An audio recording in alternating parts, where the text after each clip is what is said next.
Hey, what's going on? We're going remote today. We're working on 2006 Toyota Tacoma. This is when I was talking about the AC system has a leak in it. We've already charged this one before. We're going to replace the Schrader valves on this truck. So we already removed the caps.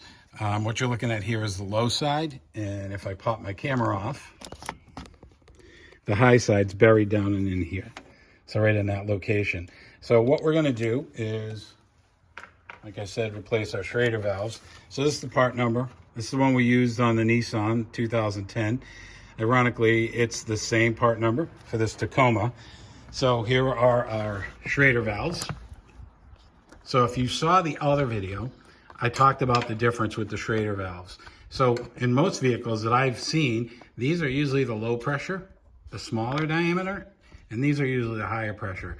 Interesting enough, on the Nissan, I had to use both these larger diameter. One feels like it has a little bit more tension than the other. There's no markings on these things to say it goes in the low or the high side. So if there's any HVAC guys or women out there, maybe you guys can tell me why, we've got the same valve, or we have these two types of valves and these two types of valves. So when we go into the Tacoma, 2006, we're going to see what Schrader valves we have in this one. So the tools we're going to use, and there's a variety of different tools you can use. I've got a couple different ones here just so you guys can see them. What I found is the ones with the plastic handles. So sorry for you guys who make that handle. These things spin if the Schrader valve's really tight. I like these brass, nickel, whatever the hell you want to call them, copper, where the metal is, I won't say welded, probably epoxied in there. These seem to stand up really well for those tighter Schrader valves. On the Nissan, when I was taking it out, if you listen to that video, and I'll put a link in this video, the O-ring that's right here, it was really dry. Probably that's why it was leaking. And when I was taking it out, you could actually hear the squeak of the O-ring. So we'll see if we pick that up on this video with the Toyota. So we'll grab these parts, let's get started, and I'll switch camera angles. All right, so let's go get the first Schrader. Again, we're gonna try this tool. If you listen closely, maybe you'll hear the squeak. Ooh, no squeak. Word to the wise, this is not pressurized. If you got pressure in this line, it could be anywhere from 40 to 60 PSI. You'll be wearing the Schrader valve. So you can hear there's a slight amount of air right now.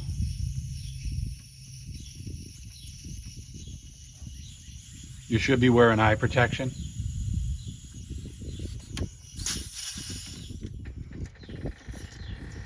You can actually see the air blowing the Schrader valve up in the air. Give me 1 second. I'm going to grab a pair of needle nose. Grab that Schrader. All right, so let's go get it. Just using a pair of needle nose, grabbing the top. So interesting enough, on the Nissan, we use the larger diameter. It looks like we're going to be using the smaller diameter on this one on the low side. Again, just so you can see the comparison, here's the larger diameter right there.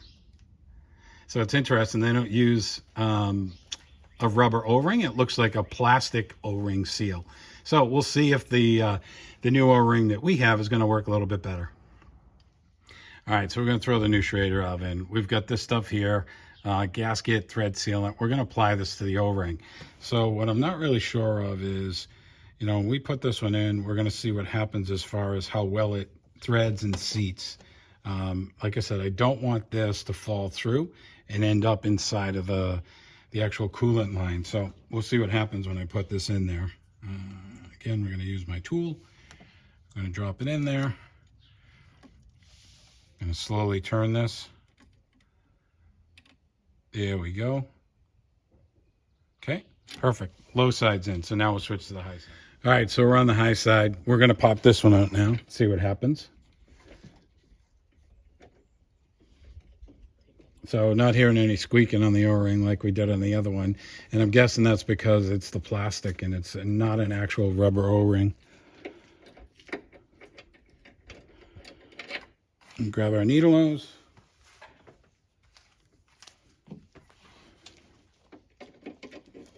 Pull that one out. So that one's actually the larger diameter.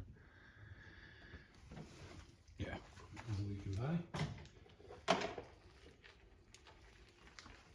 So we're going to apply the same thread locker, gasket sealer, all-in-one cleaner. gonna lube this on with my fingers.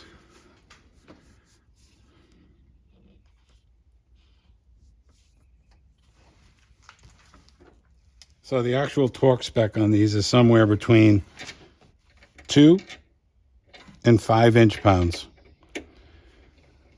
So basically sneeze on it and it's tight.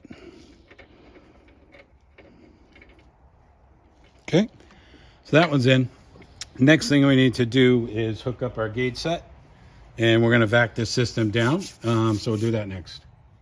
Okay, so I got my gauge set hooked up. You can pick these up at Harbor Freight, Amazon, wherever you choose. So I've got 4 lines connected. One is my black line. That's going to my vacuum pump, which is right here. And if you're curious, that's the pump I'm using. And then I've got my low side connection, which is here. My coolant recharge line, which is here, my purge valve, which is here, and then my high pressure side. So when you look at these valves, this is the valve that opens and closes the system. So when I open this up, this is actually going to allow pressure into the gauge, so I can actually measure what's happening on the low side, and then allow the vacuum pump to bring this thing down to less than atmospheric pressure, I should say. And then the same would be on the high side.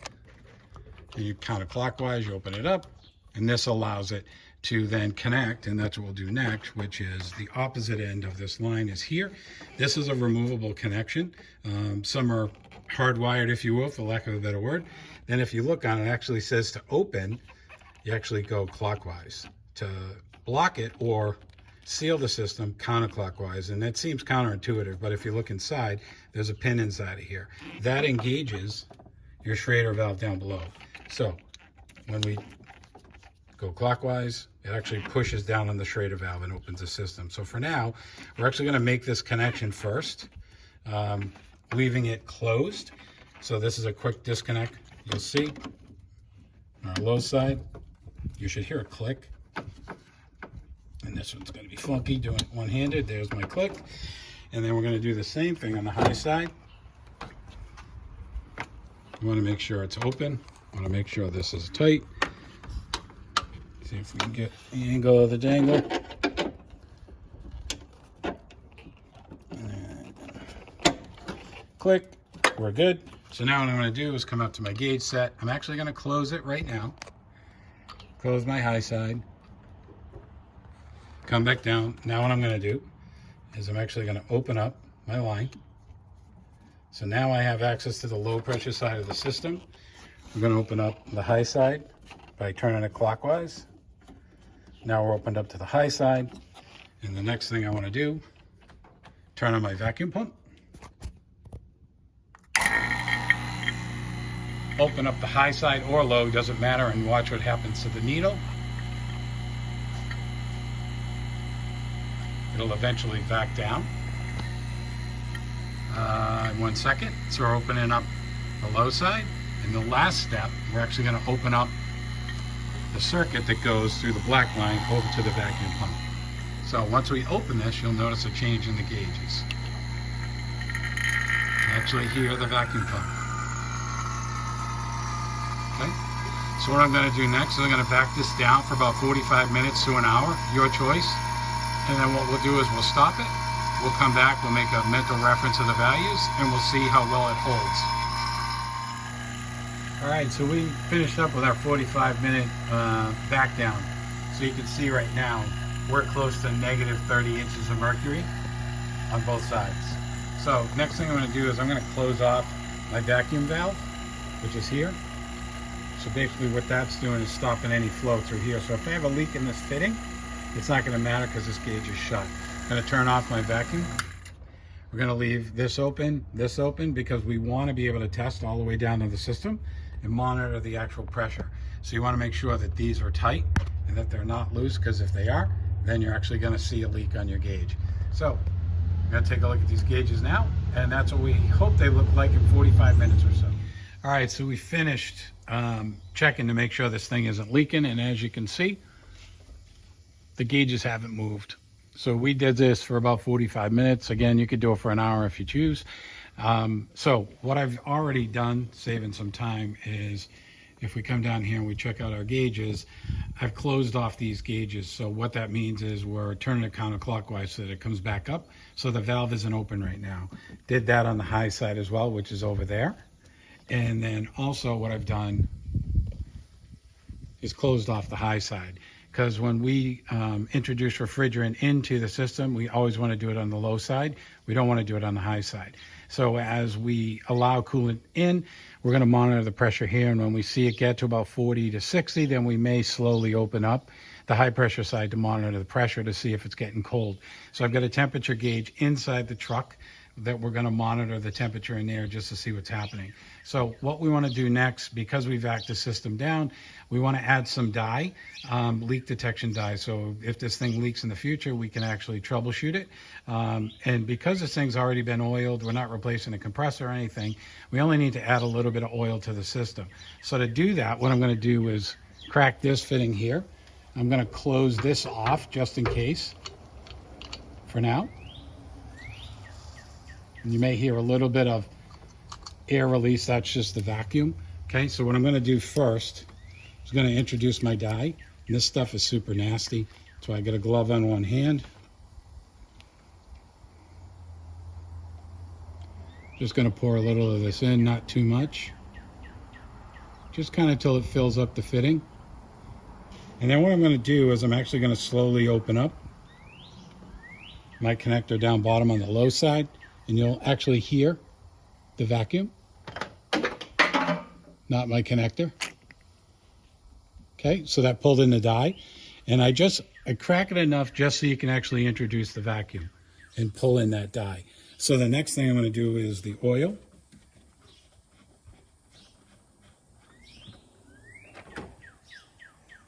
Pour this stuff slow.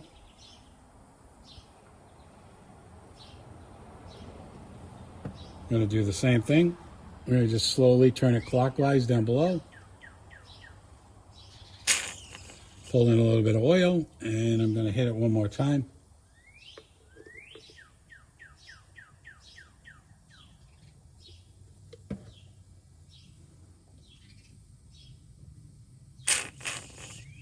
Now, at this point, we're going to make our connection back at the gauge set. I want to tighten this down. And you'll notice we lost a little bit of pressure here, and that's because we released some of the vacuum. So not a concern. We know this is leak tight, sealed. We're going to open up our low pressure side. Actually, we're going to leave this closed for now. What I'm going to do next is we're going to fire up the vehicle, and then I'm going to slowly open up this valve, and you'll see that I'll open up this valve here, and we're going to bring our refrigerant in. So let's do that next. All right, so again, this is our coolant line here, the yellow. Let me bring this back so you can actually see it. This line right here. You buy your refrigerant cans at O'Reilly's or somewhere else.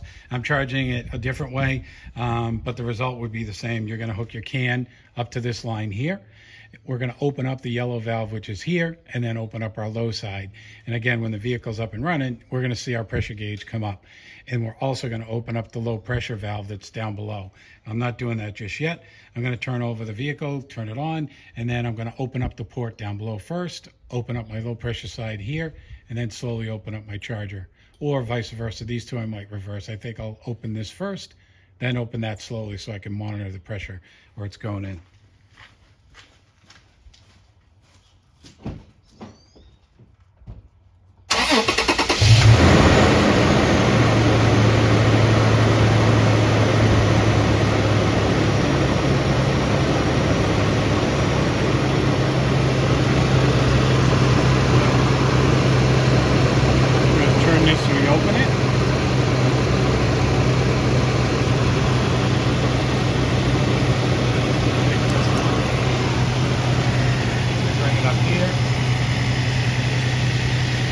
Open up our refrigerant, and then what we're going to do is slowly open up our low side. You'll notice it kicks up. So when you're charging with cans, sometimes you'll see some liquid in here. You can also bleed out the system of any air just by unscrewing this. There's a Schrader valve in here. I'm not going to do that today. So now you can see that we're coming up at about 60 psi. And as I fill this up, and I want to fill this up to about 21 fluid ounces. I should say fluid, but ounces of refrigerant, plus or minus 1 ounce. So at this point, what I'm going to do is I'm going to slowly open up my high pressure and see where we're at.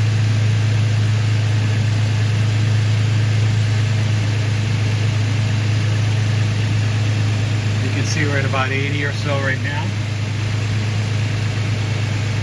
Now this is going to take a few minutes, but at this point, you know, if this video has helped you,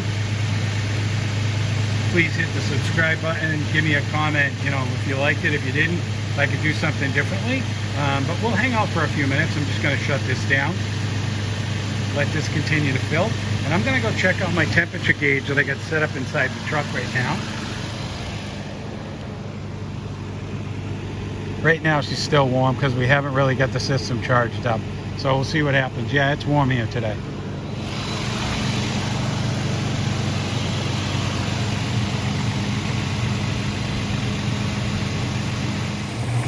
All right, so after about 2 or 3 minutes or so, you can see that our pressure on the low side is right around 40, 35.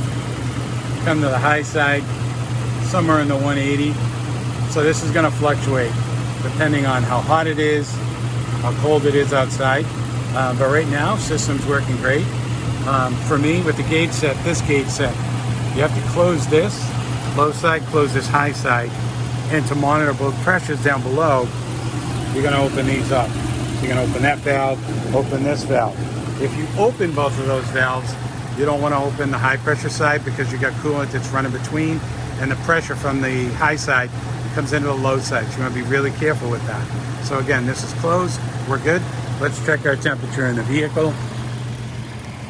So for Toyota, it's about 70 degrees, 80 degrees outside right now. This is good. The hotter outside it gets, the cooler it'll get inside. So right now, this one's working out. For now, you guys have a great one. Talk to you another day.